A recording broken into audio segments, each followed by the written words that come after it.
Actually, and then my own question. Have you looked into what power, if any, local police officers have to deny federal agents entry to public spaces in Chicago when they do not have a warrant? And is that something you would consider? Well, in terms of federal agents that are ICE agents, there's the Welcoming City Ordinance protects against that. Without a warrant, a criminal warrant, they really do not have that authority, right? Now, here's the thing. I just spent time with, our federal agents who are working hard in coordination to drive violence down in the city of Chicago. Just last week, you may have seen the announcement where we recovered, how many guns did we recover? It's around 140. Over 140 guns. And let me just tell you, it's sickening, the type of weaponry that's moving through the streets of Chicago. I mean, we're talking about, high-powered rifles, machine guns, illegally coming from a couple of places. Indiana is one. That's a big one. Mississippi, I believe, is another one. I mean, you have gun traffickers that are coordinating with individuals in the city of Chicago to bring illegal guns through here. And there are levels of coordination that work to prevent that or disrupt it. So as far as that level of coordination, it's necessary, right? What we don't want is the enforcement, if you will, of immigration policy to be the responsibility of local police officers. That is, again, antithetical to what we're accomplishing in the city of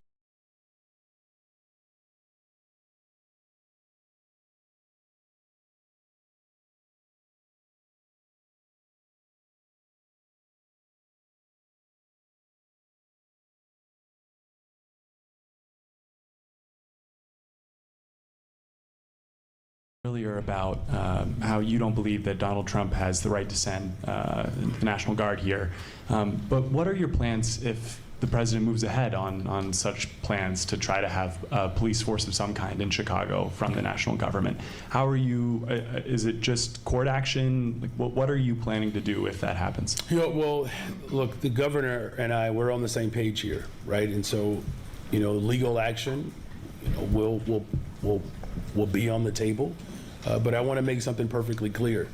These individuals are not being sent to cities to police cities because they're not trained to police. These are soldiers.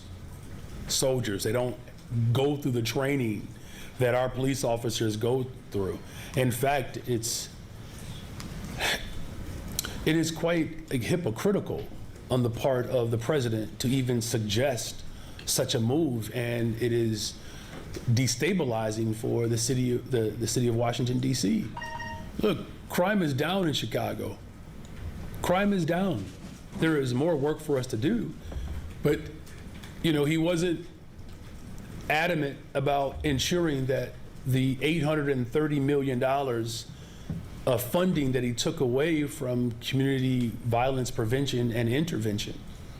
These are individuals that are on the front line in these particular communities, preventing crime, preventing retaliation from taking place, building relationships. I know these individuals. I sit with them. We spend time with them. Deputy Mayor Gatewood. I mean, we're on constant calls with these individuals that are literally on the front line to keep our community safe. And, this president's approach is like, I wish it were just a joke. He's one, but it's antithetical to what we're actually working to accomplish here. And you're seeing the results all over the country. Brandon Scott, Randall Woodfin, Mayor Bowser, Mayor Johnson in Milwaukee. 30% reduction in homicides just this year alone in the city of Chicago. 40% reduction in shootings and shooting victims. Like, these are individuals who are on the front line, the money that he took to give to the ultra rich, that are preventing violence from taking place. He's exacerbating the problem here. Again, like running amok around this country, shredding our Constitution. He's dangerous. We have seen this before. And inch by inch, he continues to see what he will get away with. I appreciate the question, I really do, because I'm going to stand firm in my defense of our city.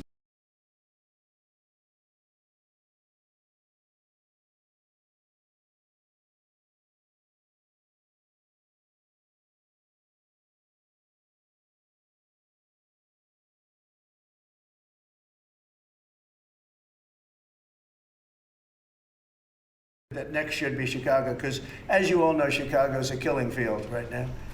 And they don't acknowledge it. If Donald Trump was actually serious about fighting crime in cities like Chicago, he, along with his congressional Republicans, would not be cutting over $800 million in public safety. Asked to go. You know, I hate to barge in on a city and then be treated horribly by corrupt politicians and bad politicians like a guy like Pritzker. He ought to spend more time in the gym, actually. This guy is a disaster. It takes one to know one on the weight question. And the president, of course, himself is not in good shape. So he ought to respond to that from me. Deadly weekend in the city of Chicago. If we can pull up this chart here, it really kind of paints a picture for our viewers. We're talking 6 people dead, 27 injured just over this weekend alone. And what you're looking at here is every yellow dot you see is a shooting that happened in Chicago. Every red dot you see is a deadly shooting. And one of the people who were killed this weekend includes a 5-year-old child. So again, we see this, especially in summer in Chicago. But Guy, you know, J.B. Pritzker posted that video of him walking along the lakefront in Chicago yesterday saying, oh, everything's fine out here. It's 6 in the morning. There's people jogging. This paints a very, very much different story. That's right. And Dana, when we were looking at that graphic of all the shootings, your jaw dropped. I couldn't believe. I mean, it is shocking. And yet it is typical. Yeah. Right. That is what we see all the time in Chicago on weekends, especially as Bill pointed out in the summer. It's basically routine, and it's just so insulting, I think, to our intelligence. If you want to make a case about authority and, you know, delegation of powers or whatever, you can make that case. The case should not be, actually, we're fine. Here's a cute little video along the lakefront in a quiet, safe area at sunrise. With his detail. Right, of course, with his security. And then it's like, oh, well, let's just ignore every single one of those yellow dots, every single one of those red dots. They're not being murdered in front of the governor on the lakefront at dawn, but they're being murdered in that city. It reminds me, actually, remember a few years ago in Seattle with the Chaz autonomous zone? Chaz. And you had some people filming in a park halfway across the city saying, oh, Seattle's fine, what are you talking about? If you ignore the places that are a disaster, then you can paint a clearly misleading picture, which is what Governor Pritzker was doing there. Time this morning. We appreciate it. I don't have to tell you about the generations-old problem of gun violence on the streets of Chicago. You are making some headway there just in the last couple of years. But what is your response to President Trump as he floats the idea of sending the National Guard into Chicago? Well, good morning. First of all, a military occupation of the city of Chicago would not only be illegal, but unconstitutional and costly. The city of Chicago is not requesting that federal troops come and occupy our city. In fact, I have not heard any mayor across this country call for American troops to come and occupy our cities. Look, we're working hard every single day to drive violence down in the city of Chicago. Since I've been in office, there's been a precipitous decline in violent crime in every single category. Just this year alone, we have a 32% reduction in homicides, almost 40% reduction in shootings and shooting victims. Robberies are down nearly 35%. Carjackings are down nearly 50%. We're moving in the right direction because we're making critical investments. If this president was actually serious about driving violence down in the city of Chicago and American cities across this country, he would work with mayors to make sure that we have the necessary investments to continue to do the work that we have been doing. Well, you've led me to my next question, Mr. Mayor, which is, if not for these troops coming into Chicago, what would a productive relationship with the Trump administration look like? If they were serious about fighting crime in the streets of Chicago, what could they offer you that would be helpful? Yeah, it's an excellent question. First of all, he could start by restoring the over $800 million that was taken away from violence prevention efforts back in April.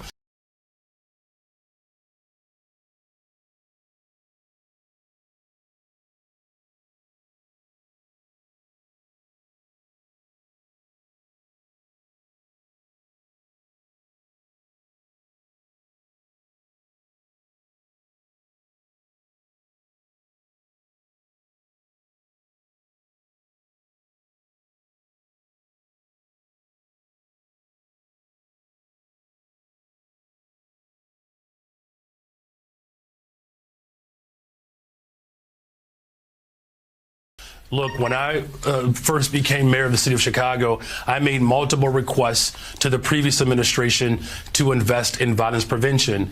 That request remains. But these are also requests that I know that are being made in Baltimore by Brandon Scott, who's doing an incredible job. Barbara Lee in Oakland, who's doing an amazing job. Karen Bass in Los Angeles. Many mayors across this country. Randall Woodfin in Birmingham, Alabama. You are seeing declines that we have not seen in a generation. In fact, just the month of April this year, 2025, it was the safest April since 1962. Our work is working. This president and the federal government has a responsibility to ensure that cities have the resources that they need in order to continue to drive violence down across this country. I don't wish this pain on no one, because you lose someone, but losing a child, it's like someone snatched something out the inside of you. They took it away. They took something that you hold so dear to you, and like it's a hole. It will always be this hole, this void in my heart. That actually happened this morning on MS Now, when Joe Scarborough had on the Chicago mayor, Brandon Johnson, who's ridiculous, a ridiculous person whose approval rating, you have more toes than he has approval ratings. Don't know that. And numbers in his approval rating. And here, watch this. Look at this. Would you also like to get federal funding to help put 5,000 more cops on the street in Chicago? Would that help drive down crime? Well, look, policing by itself is not the full strategy. No, I understand that. You've talked Mm-hmm. about the other things you want. Would 5,000 more police officers on the street in Chicago be helpful to go along with all of those social programs? Here's the best way I can put it, Joe, is that in the 90s when I was in high school, we had 3,000 more police officers and we had 900 people being murdered every single year in Chicago. It's just not policing alone. Of course, we want more detectives. I know it's not policing alone. But do you believe that the streets of Chicago would be safer if there were more uniformed police officers on the streets of Chicago? I believe the city of Chicago and cities across America would be safer if we actually had, affordable housing. Look, okay, I'm not saying that we don't. That's not the question I asked.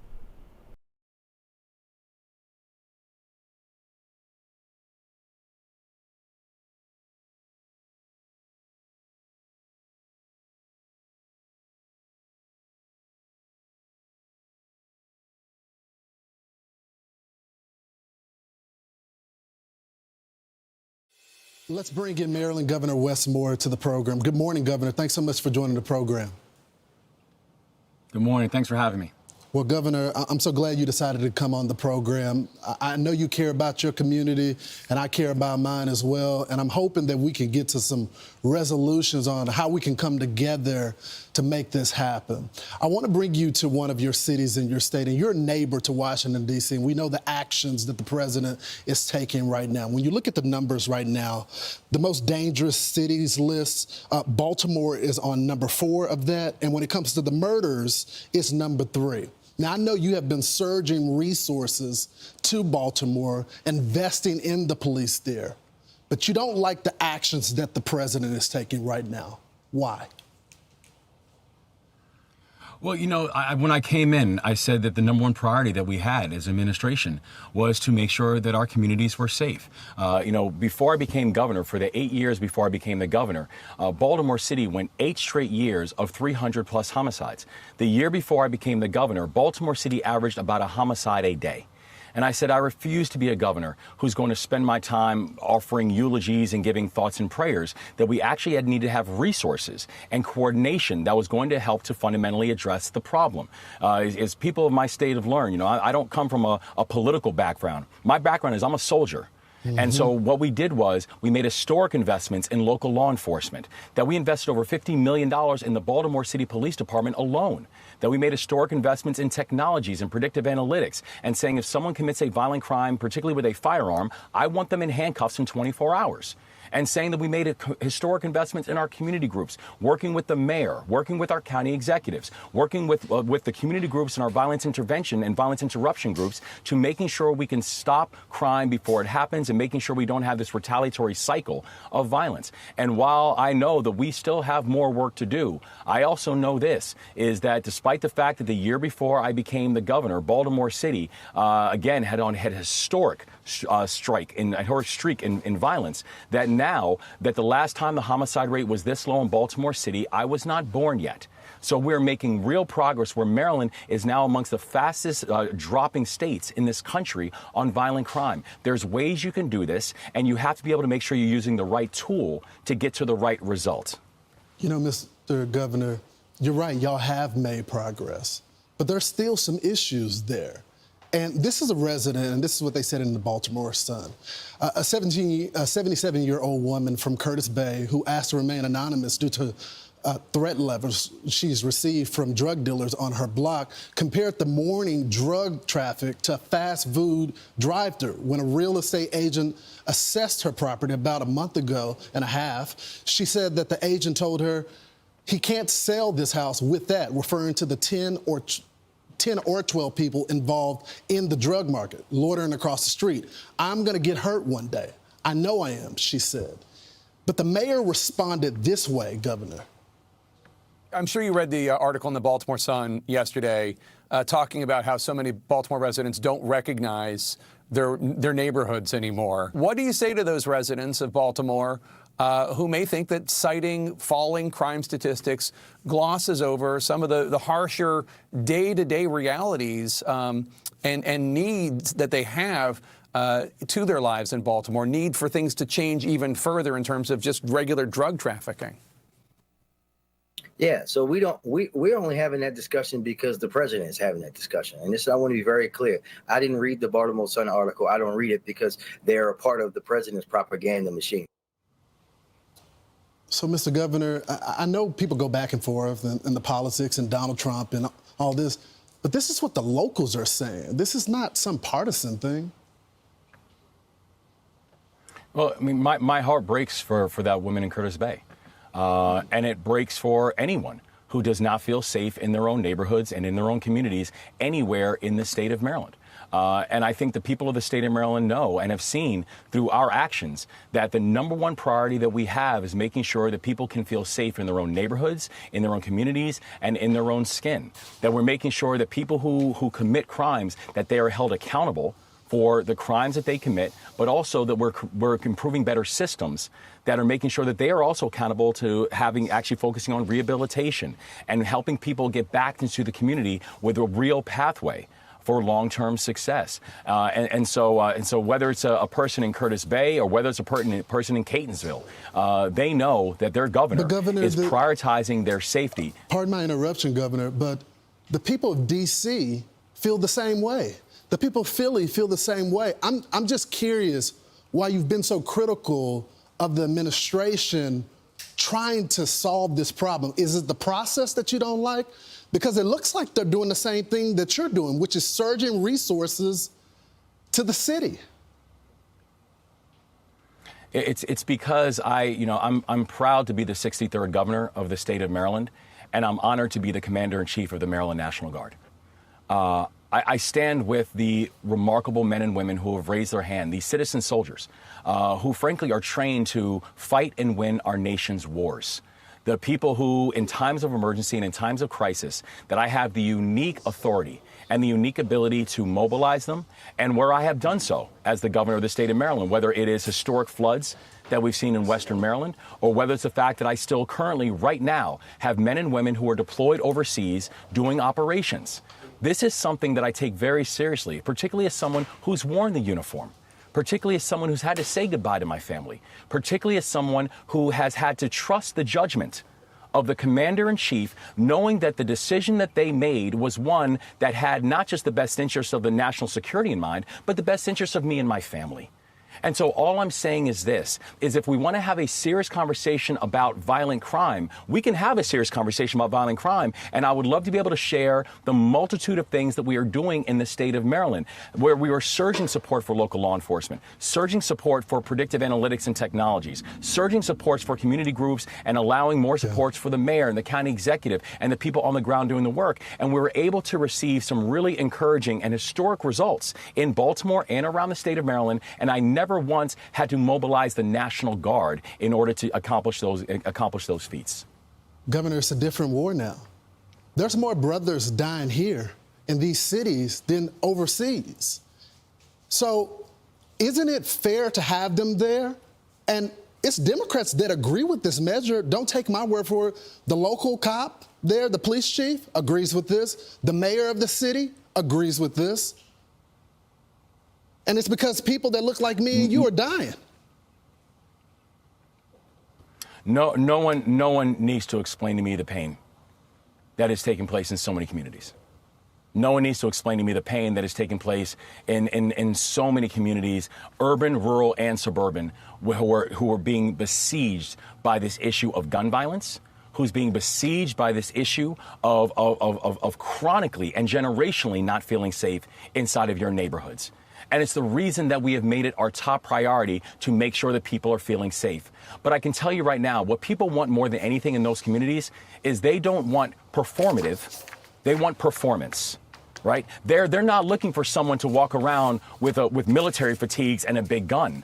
They're looking for someone who actually understands how to make people feel safe and how to make people actually safe in their communities. Our National Guards are not trained for this. I'm very specific about my role as Commander-in-Chief of the Maryland National Guard, and we know the missions that they are trained for, and municipal policing is not one of them. So I'll tell you and so this. if we want to be serious about making people safe, let's actually do the things that make people safe. I'm well over time, Governor. I'll do two things. I would ask you, this is going to be only for 30 days until Congress gets involved. So let's see the results. If the results are true, then we stay with it. But I would also ask you, can I come to Baltimore with you? I want to visit the community with you. I've been there many times. We'll walk the block together, and we'll figure out all the programs that you have suggested. I would love to meet all of them. But I also want to see the metrics as well. I want the impact to be there, and I hope you'll take me up on that offer. It was Saturday before sundown when violence came skidding into Patterson Park. Motorbike riders had knocked another rider right off of his bike and then went on the attack. The victim, wearing a white shirt, managed to escape his attackers and then raced toward a nearby ice cream store, but he didn't get far. The attackers managed to beat and stab and kick the victim, then pull him back into the street where he was left in the middle of the crosswalk. Just brutally attacking somebody's off the case crazy. Oh, look at this. We returned to the neighborhood today and showed newly obtained video of the attack to those who live and work along Eastern Avenue. We're trying to make a living, and to have this stuff here is just absurd. Minutes after the attack, police arrested two of the suspects on Pulaski Highway, 23-year-old Winston Rivero Aliendo and 27-year-old Wilson Rivero Aliendo. All are charged with attempted murder. Investigators are now probing whether they have ties to the MS-13 gang. It could have been me. That could have been me. That man could have been me. Residents are now struggling to understand the violence that stopped traffic and sent families running for safety. Before leaving the scene, one cyclist attempted to run over the victim. Police believe the attack is connected to the theft of a moped earlier in the day. I want people to come here and feel safe. This is not helping the situation, and this city won't address the issue. We need help. Yeah. Get the job, get the mayor to do it.